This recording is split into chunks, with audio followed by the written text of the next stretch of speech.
on kingdom, wisdom for life from the Beatitudes. Now, why did you feel just the burden to write about the Beatitudes? It's not a subject that, I mean, it's been a subject that's been done historically, but not something that's been done a whole lot recently. Why now? Yeah, well, you're right about that. And most of the books on the Beatitudes have been written by Roman Catholics. For me, it was an outgrowth of my experience pastoring these last 3 years.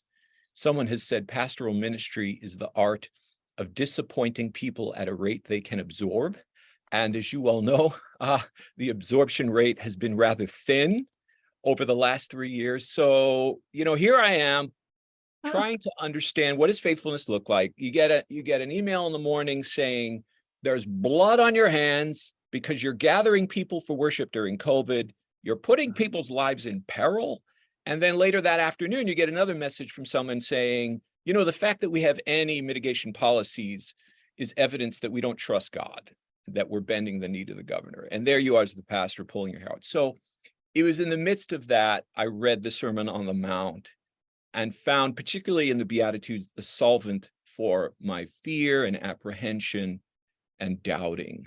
So that led to a study, that led to a preaching series that in due course became the book. When we talk about the kingdom, especially the Beatitudes are set within that idea of kingdom, why do we have such a limited view of what it means to be a part of God's kingdom? You and I went to Gordon Conwell. We studied under David Wells, who said, worldliness is anything in culture that makes sin look normal and righteousness look strange. That's where we live. The gravitational pull of this world is constantly tugging on us. And what that does is it causes us to lower our sights from the horizon, to forget who God is, to see the norms here in the city of man as proper and good. That's my goal. That's my objective. And, the message of Scripture, particularly the Sermon on the Mount, is lift your eyes above the horizon. See the King.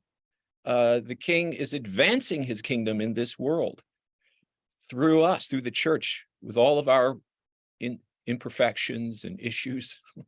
And so I think it grows out of the reality that we're busy, we get entangled in the issues of life, very normal, but we forget. We forget what Scripture says. We forget the promises of God. Why do we forget, though, the kingdom? I mean, you have clearly put the Beatitudes in this idea of the kingdom, and I love your quote on David Wells. I've used that I don't know how many times.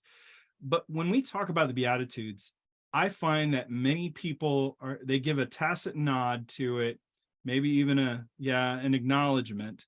But when it comes to the countercultural part of it, they seem to be heavily resistant, and they don't even like to think about the kingdom. They'd rather just think about Jesus and me. It's very privatized, individualized salvation without an understanding of what it means to be a participant within the church and in the kingdom. So why do we have such a limited view of the kingdom? Yeah, we want to be glorious. We want to be great.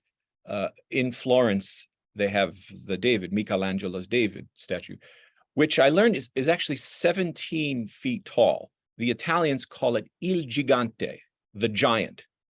Think about that for a moment.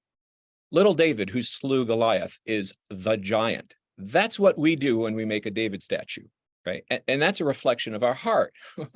We want to be great and glorious. And I think that naturally leads us away from the biblical vision of the kingdom.